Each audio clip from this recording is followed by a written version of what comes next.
राज्याच्या नमो शेतकरी महासन्मान निधी योजनेअंतर्गत सुमारे 2000 कोटी रुपयांची रक्कम 93 लाखांपेक्षा अधिक शेतकऱ्यांच्या खात्यात आज जमा होणार आहे। आज मंत्रिमंडळ बैठकीनंतर शेतकऱ्यांच्या खात्यामध्ये आपला नमो शेतकरी महासन्मान योजनेचा जो हप्ता आहे एका क्लिकवर हे पैसे आता जमा झालेले आहेत। शेतकरी बांधवांनो, आज सकाळी गावागावात एकच हालचाल दिसली। कुठे शेताच्या बांधावर मोबाईल हातात घेऊन शेतकरी खातं तपासत होते, कुठे बँकेच्या दारात पासबुक घेऊन रांग लावली होती, तर कुठे घराच्या ओसरीवर बसलेले शेतकरी एकमेकांना एकच प्रश्न विचारत होते, नमो शेतकरी योजनेचे रखडलेले पैसे अखेर आले का?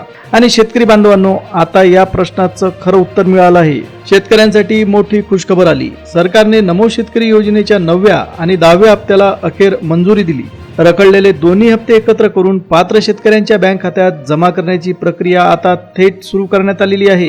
ही फक्त कागदावरची घोषणा नाही, हा त्या शेतकऱ्याच्या आयुष्यातला अतिशय महत्त्वाचा क्षण आहे। गेल्या अनेक महिन्यांपासून महाराष्ट्रातील लाखो शेतकरी नमो शेतकरी योजनेच्या 9व्या हप्त्याची वाट बघत होते। दिवस गेले, आठवडे गेले, महिने पुढे सरकले, पण खात्यात पैसे आले नाहीत। गावातील सेवा केंद्रात चौकशी झाली, बँकेच्या शाखेत फेऱ्या मारल्या गेल्या, कृषी कार्यालयात अर्ज दाखल झाले।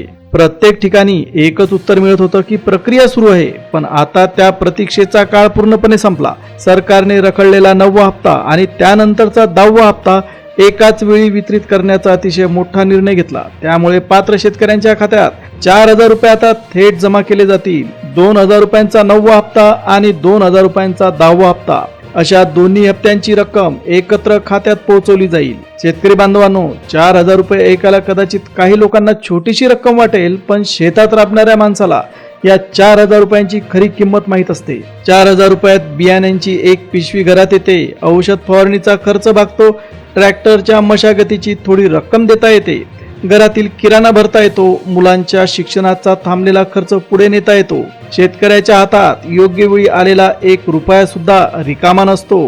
तो रुपया मातीत जातो, पिकात उगवतो आणि पुढे संपूर्ण घराचा आधार बनतो।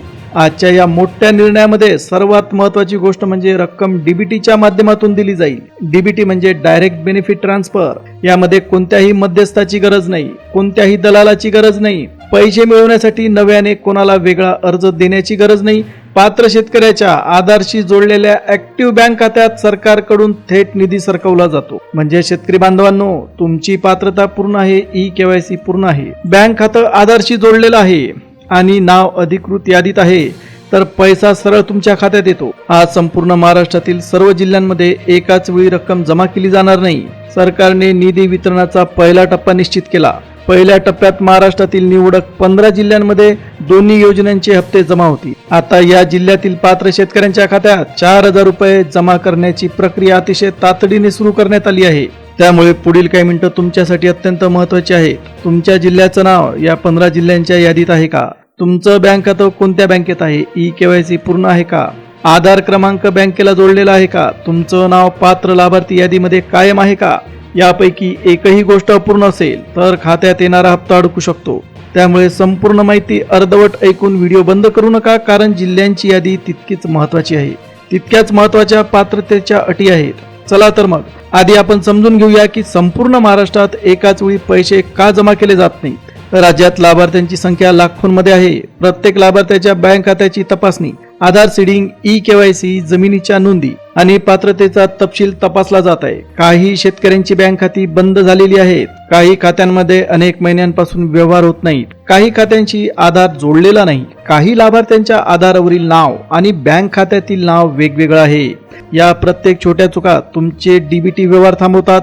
म्हणूनच सरकारने वितरण टप्प्याटप्प्याने पूर्ण करण्याचा निर्णय घेतला। पहिल्या टप्प्यात तपासणी पूर्ण झालेल्या 15 जिल्ह्यांमध्ये पैसे जमा केले जातील। त्यानंतर उरलेल्या जिल्ह्यांची प्रक्रिया पूर्ण केली जाईल। इथे सर्वात महत्त्वाची गोष्ट लक्षात ठेवा, मागील वेळी तुम्हाला नमो शेतकरी योजनेचा 8वा हप्ता मिळाला होता, म्हणून यावेळी 9वा आणि 10वा हप्ता आपोआप मिळेल असं बिलकुल समजू नका। यावेळी लाभार्थ्यांची पात्रता पुन्हा तपासली गेली आहे। ज्या शेतकऱ्यांची ई-केवायसी अपूर्ण आहे त्यांचा लाभ थांबवला जाईल। ज्यांचं बँक खातं आधारशी जोडलेलं नाही त्यांचा व्यवहार अडकेल. ज्यांचं खातं निष्क्रिय आहे त्यांच्या खात्यात निधी पोहोचणार नाही. ज्यांच्या नावामध्ये किंवा कागदपत्रांमध्ये विसंगती आहेत त्यांचा हप्ता तपासणीमध्ये रोखला जाईल. म्हणूनच आजचा दिवस केवळ खातं तपासण्याचा नाही तर आपली संपूर्ण कागदपत्र तपासण्याचा आहे. गावात एखादा शेतकरी सकाळपासून बँकेचा मेसेज पाहत बसला असेल, मोबाईलवर संदेश आला नाही म्हणून त्याच्या मनात काळजी तयार झाली असेल, पण फक्त SMS वर अवलंबून राहू नका. अनेक वेळा बँकेचा संदेश उशिरा येतो. कधी मोबाईल क्रमांक खात्याशी जोडलेला नसतो, कधी SMS सेवा बंद असते, कधी नेटवर्क नसतं. म्हणून अशा वेळी पासबुक अपडेट करा. जवळच्या ATM मधून मिनी स्टेटमेंट काढा. बँकेत जाऊन तुमची शिल्लक एकदा तपासून घ्या. मोबाईल बँकिंग सुरू असेल तर तुम्ही व्यवहार तपासा. खात्यात रक्कम आधी जमा होते आणि संदेश काही वेळानंतर येतो. आता पात्रतेचा पहिला आणि सर्वात मोठा नियम सुद्धा व्यवस्थित समजून घ्या. तुमच्यासाठी अत्यंत महत्वाची गोष्ट आता ती म्हणजे eKYC. नमो शेतकरी योजनेचा लाभ जर तुम्हाला मिळवायचा असेल तर तुम्ही तुमची eKYC पूर्ण करणं अत्यंत अनिवार्य आहे. eKYC पूर्ण नसेल तर तुम्ही पूर्वीचे हप्ते घेतले असले तरी नवीन हप्ता थांबवला जाईल. आता eKYC का गरजेची आहे? सरकार प्रत्येक लाभार्थ्याची ओळख डिजिटल पद्धतीने पुन्हा तपासत आहे. eKYC साठी आधार क्रमांक आणि आधारशी जोडलेला मोबाईल क्रमांक आवश्यक असतो. काही शेतकऱ्यांचा मोबाईल क्रमांक बंद झालेला असतो, काहींचं सिम बदललेलं असतं. काही वृद्ध शेतकऱ्यांच्या आधारशी मुलाचा किंवा इतर कुटुंबातील सदस्यांचा क्रमांक जोडलेला असतो. अशा वेळी OTP मिळत नाही आणि eKYC अपूर्ण राहते. त्यामुळे आजच जवळच्या अधिकृत सेवा केंद्रात जाऊन eKYC ची स्थिती तपासून घ्या. आता दुसरी अत्यंत महत्वाची अट सुद्धा लक्षात घ्या आणि ती म्हणजे बँक खात्याशी तुमचं आधार कार्ड लिंक असणं. आधार कार्ड जोडलेलं असणं. तुमच्या आधार क्रमांकाशी बँक खातं जोडलेलं नसेल तर सरकारने पाठवलेली DBT रक्कम तुमच्या खात्यात पोहोचणार नाही. काही शेतकऱ्यांची 2 किंवा 3 बँक खाती असतात, मात्र आधार कोणत्या खात्याशी जोडलेला आहे हे त्यांना माहीत नसतं. अशा वेळी पैसा जुन्या खात्यात जातो किंवा व्यवहार तुमचा नाकारला जातो. त्यामुळे तुम्ही तुमचं आधार कार्ड ऍक्टिव्ह ठेवा. बँकेत जाऊन आधार सीडिंग तपासा. खातं DBT साठी ऍक्टिव्ह आहे का हे स्पष्टपणे विचारा. तुमच्या पासबुकवर खाते क्रमांक आणि IFSC कोड आहे का हे सुद्धा तपासून घ्या. ह्या झाल्या 2 अत्यंत महत्वाच्या अटी. तिसरी अट सुद्धा लक्षात घ्या. लाभार्थी यादीतील नाव, जिल्ह्याचं नाव पहिल्या टप्प्यात असलं तरी प्रत्येक शेतकऱ्याला पैसे मिळणार नाही. सरकारने पात्र लाभार्थ्यांची स्वतंत्र यादीच तयार केली आहे. आता या यादीत नाव असणं सुद्धा अनिवार्य आहे. मृत व्यक्तींची नावं, चुकीच्या नोंदी, दुबार लाभार्थी, अपूर्ण जमिनीची नोंद आणि तपासणीमध्ये अपात्र ठरलेली प्रकरणं या यादीतून हटवली जात आहे. म्हणून जिल्हा यादी आणि लाभार्थी या 2 वेगळ्या गोष्टी आहेत. तुमचा जिल्हा पात्र असू शकतो, पण जर तुमची वैयक्तिक तपासणी अपूर्ण असेल तर तुमची रक्कम थांबू शकते. आता चौथी अट सुद्धा लक्षात घ्या आणि ती आहे उत्पन्न मर्यादा. योजनेच्या लाभासाठी उत्पन्नाशी संबंधित निकष लागू करण्यात आले आहेत. ज्या शेतकऱ्यांच्या नोंदीमध्ये वार्षिक उत्पन्न ठरवलेल्या मर्यादेपेक्षा जास्त आहे त्यांच्या लाभाची तपासणी केली जाईल. 2.5 लाख रुपयांची मर्यादा महत्वाची मानली गेली. उत्पन्न नोंदीमध्ये जर चूक असेल तर तुमचा लाभ थांबू शकतो.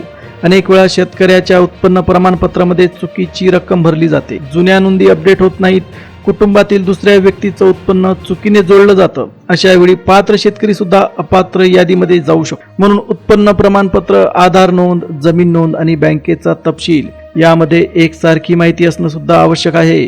आता आहे 5वी अट. तुमचं बँक खातं ऍक्टिव्ह असायला पाहिजे. शेतकरी बांधवांनो, तुमचं बँक खातं अनेक वर्षांपासून वापरलेलं नसेल तर ते निष्क्रिय झालेलं असू शकतं. काही बँक खाती कर्जाच्या वेळी उघडली गेली पण त्यानंतर व्यवहार झाले नाहीत. काही खाती शून्य शिल्लक असल्यामुळे बंद झाली.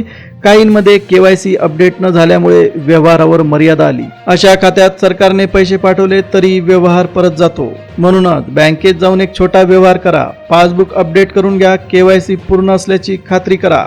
खातं चालू असल्याचं शाखेकडून एकदा तपासून घ्या. नमो शेतकरी योजनेचा 9वा आणि 10वा हप्ता एकत्र मिळणं ही खरं तर लाखो कुटुंबांसाठी मोठी आर्थिक मदत नक्की ठरेल. आपण अत्यंत महत्वाच्या अशा 5 अटी पाहिल्या. आता त्यानंतर महत्वाचं आहे 15 जिल्ह्यांची यादी. तुमच्या जिल्ह्याचं नाव ऐकू आलं तर लगेच तुम्ही खातं तपासून घ्या, पण त्याआधी eKYC, आधार सीडिंग आणि पात्रता पूर्ण असल्याची खात्री करा. शेतकरी बांधवांनो, पहिल्या नंबरचा जिल्हा आहे पुणे जिल्हा. आता पुणे जिल्ह्यातील ग्रामीण पट्ट्यात ऊस, कांदा, सोयाबीन, भाजीपाला, फळबागा, आणि वेगवेगळ्या खरीप रब्बी पिकांचं उत्पादन घेतलं जाते. मागील काळात हवामानातील बदल, अवकाळी पाऊस आणि वाढलेल्या उत्पादन खर्चामुळे शेतकऱ्यांच्या हातातील आर्थिक गणित बिघडलं. आता पुणे जिल्ह्यातील पात्र लाभार्थ्यांच्या खात्यात दोन्ही हप्त्यांची रक्कम एकत्र जमा केली जाणार आहे. त्यानंतरचा दुसरा जिल्हा आहे सातारा जिल्हा आणि त्यासोबत तिसरा जिल्हा आहे सांगली जिल्हा. या दोन्ही जिल्ह्यांमध्ये खतं, बियाणं, ऊस तोडणी, मजुरी आणि सिंचनासाठी मोठा खर्च केला जातो. काही भागात पावसाचा तडाखा बसला तर काही भागात पाण्याची कमतरता जाणवली. अशा परिस्थितीत 4,000 रुपयांचा निधी शेतकऱ्याच्या हाताला नक्कीच ताकद देईल. त्यानंतरचा जिल्हा आहे चौथा जिल्हा सोलापूर जिल्हा आणि 5वा जिल्हा आहे नाशिक जिल्हा. आता या दोन्ही जिल्ह्यातला पात्र लाभार्थ्यांसाठी दोन्ही हप्ते मंजूर करण्यात आलेले आहेत. त्यानंतर आहे खानदेशातला धुळे आणि नंदुरबार जिल्हा. आता या दोन्ही जिल्ह्यांमध्ये कापूस, मका, बाजरी, सोयाबीन आणि कडधान्यांच्या उत्पादनावर अवलंबून असलेले शेतकरी भरपूर आहेत. कोरडवाहू भागातील शेतकऱ्यांसाठी प्रत्येक पाऊस महत्वाचा असतो. हंगामात अडचण आली तर घराचा संपूर्ण हिशोब बिघडतो. त्यामुळे या दोन्ही जिल्ह्यांचा समावेश पहिल्या यादीमध्ये करण्यात आलेला आहे. आता 8वा जिल्हा आहे जळगाव जिल्हा आणि 9वा जिल्हा आहे अकोला जिल्हा. कापूस आणि केळी उत्पादनासाठी प्रसिद्ध असलेल्या जळगाव जिल्ह्यात शेतकरी मोठ्या खर्चाने शेती करतात. वादळी वारा, उष्णता, रोगराई किंवा बाजारातील चढउतार यामुळे त्यांचं नुकसान होतं. तर अकोला जिल्ह्यामध्ये कापूस, सोयाबीन आणि तूर उत्पादक शेतकरी मोठ्या संख्येने आहेत. उत्पादन खर्च वाढला, औषधांचे दर वाढले आणि बाजारभावाचा भरोसा राहिला नाही तर अशा वेळी सरकारकडून येणारे 4,000 रुपये शेती कामासाठी थेट उपयोगात आणल्या जातात. त्यानंतरचे जिल्हे आहेत वाशिम, अमरावती, बुलढाणा, यवतमाळ, वर्धा आणि नागपूर. शेतकरी बांधवांनो, नागपूर जिल्ह्याचा शहरी चेहरा मोठा असला तरी सुद्धा जिल्ह्याच्या ग्रामीण भागामध्ये हजारो शेतकरी शेतीवर अवलंबून आहेत. संत्रा, कापूस, सोयाबीन, धान आणि भाजीपाला पिकवणाऱ्या शेतकऱ्यांना हवामानातील बदलाचा थेट फटका बसतो. आता संत्रा बागेसाठी अनेक वर्ष मेहनत घ्यावी लागते. झाडं तयार होतात, फळं लागतात, पण रोगराई किंवा हवामानाचा तडाखा बसला तर संपूर्ण मेहनत एका हंगामात उद्ध्वस्त होते. त्यामुळे नागपूर जिल्ह्यातील पात्र शेतकऱ्यांसाठी हा निधी केवळ सरकारी हप्ता नाही तर पुढील हंगाम टिकवण्याचा मुख्य आधार आहे. अशा प्रकारे आपण 15 जिल्ह्यांची संपूर्ण यादीच पाहिली. तुमच्या जिल्ह्याचं नाव यादीमध्ये आहे का? तुमची पात्रता पूर्ण आहे का? हे एकदा तपासून घ्या. पण शेतकरी बांधवांनो, इथे एक गोष्ट नक्की लक्षात घ्या. जिल्ह्याचं नाव यादीत असणं ही फक्त पहिली पायरी आहे. तुमचं नाव वैयक्तिक लाभार्थी यादीमध्ये असणं अत्यंत गरजेचं आहे. KYC पूर्ण असणं आवश्यक आहे. आधार क्रमांक बँक खात्याशी जोडलेला असणं गरजेचं आहे. बँक खातं सक्रिय असणं आवश्यक आहे. या अटींपैकी एक अट सुद्धा पूर्ण असेल तर खात्यात येणारे पैसे थांबतील. आता बँकांची यादी सुद्धा लक्षात घ्या. निधीच्या वाटपासाठी 11 प्रमुख बँकांचा समावेश करण्यात आला. या बँकांमध्ये खातं असलेल्या पात्र शेतकऱ्यांना DBTच्या माध्यमातून रक्कम दिली जाईल. त्यामध्ये पहिली बँक आहे युनियन बँक ऑफ इंडिया, दुसरी बँक आहे सेंट्रल बँक ऑफ इंडिया, तिसरी आहे इंडियन बँक, त्याच्यानंतर चौथी बँक आहे IDBI बँक, 5वी बँक आहे युको बँक, 6वी बँक आहे इंडियन ओव्हरसीज बँक, 7व्या नंबरवर आहे बँक ऑफ बडोदा, 8वी बँक आहे महाराष्ट्र ग्रामीण बँक, 9वी बँक आहे इंडिया पोस्ट पेमेंट बँक, 11वी बँक आहे फेडरल बँक. फेडरल बँकेमध्ये खाते असलेल्या पात्र शेतकऱ्यांच्या खात्यात DBTच्या माध्यमातून निधी जमा केला जाईल. मोबाईल संदेश, पासबुक आणि स्टेटमेंटच्या माध्यमातून तुम्ही तुमचे व्यवहार तपासू शकता. तर शेतकरी बांधवांनो, तुमच्या बँकेचं नाव यादीत नसेल तर घाबरू नका. DBT साठी पात्र आणि आधारशी जोडलेल्या इतर सक्रिय बँक खात्यात सुद्धा निधी पोहोचणार आहे. महत्वाची गोष्ट म्हणजे खात्याची स्थिती आणि आधार सीडिंग एकदा तपासून घ्या. आता सर्वात गंभीर प्रश्न, हप्ता खात्यात जमा झाला नाही तर नेमकं काय करायचं? त्यामध्ये सगळ्यात आधी तुम्ही तुमची KYC ची स्थिती तपासून घ्या. दुसरं महत्वाचं काम म्हणजे बँक खात्याचं आधार सीडिंग एकदा नक्की तपासा. तिसरं काम म्हणजे बँक खातं तुम्ही सक्रिय ठेवा. त्यानंतर आहे नावामध्ये काही फरक असेल तर तो आधी दुरुस्त करून घ्या. 5वं अत्यंत महत्वाचं काम म्हणजे लाभार्थी स्थिती तपासा. 6वं काम आहे जमिनीची नोंद व्यवस्थितपणे पहा. 7वं काम आहे उत्पन्नाची नोंद तुम्ही दुरुस्त करून घ्या. जास्त उत्पन्न असेल तर तुम्हाला लाभ भेटणार नाही. 8वं आणि अत्यंत महत्वाचं काम, दुबार नोंद तपासा. एकाच कुटुंबातील किंवा एकाच जमिनीशी संबंधित दुबार लाभार्थी नोंद जर आढळली तर मात्र लाभ थांबू शकतो. अशा परिस्थितीत योग्य लाभार्थ्याची माहिती स्पष्ट करून दुरुस्त करून घ्या. तर शेतकरी बांधवांनो, आता फसवणुकीचा मुद्दा सुद्धा अत्यंत गंभीर आहे. हप्ता जमा करून देतो म्हणून कोणी OTP मागितला तर देऊ नका. ATM कार्डचा नंबर मागितला, पिन नंबर मागितला तर फोन बंद करा. मोबाईलवर आलेल्या अनोळखी लिंकवरून क्लिक करू नका. सरकारी हप्ता मिळवण्यासाठी कोणत्याही व्यक्तीला पैसे देण्याची गरज नाही. गावात काही लोक बनावटी यादी घेऊन फिरतात. तुमचं नाव टाकतो, हप्ता सुरू करून देतो, खातं मंजूर करून देतो असं सांगून पैसे घेतात. अशा कोणत्याही व्यक्तीवर विश्वास ठेवू नका. तुमच्या हक्काचा पैसा तुमच्या खात्यात येतो, त्याला दलालाची गरज नसते. आजची ही बातमी तुमच्या गावातील प्रत्येक शेतकऱ्यापर्यंत पोहोचवा. विशेषतः जे शेतकरी वृद्ध असतील, दुर्गम भागातील कुटुंब आणि स्मार्टफोन नसलेल्या लाभार्थ्यांना ही माहिती नक्की सांगा. अफवांपासून सावध राहा, दलालांपासून दूर राहा, कागदपत्र पूर्ण ठेवा. आपल्या हक्काच्या पैशासाठी अधिकृत मार्गानेच तुम्ही पुढे जा. कारण यावेळी फक्त घोषणा नाही, पात्र शेतकऱ्यांच्या खात्यात आर्थिक आधार पोहोचवण्याची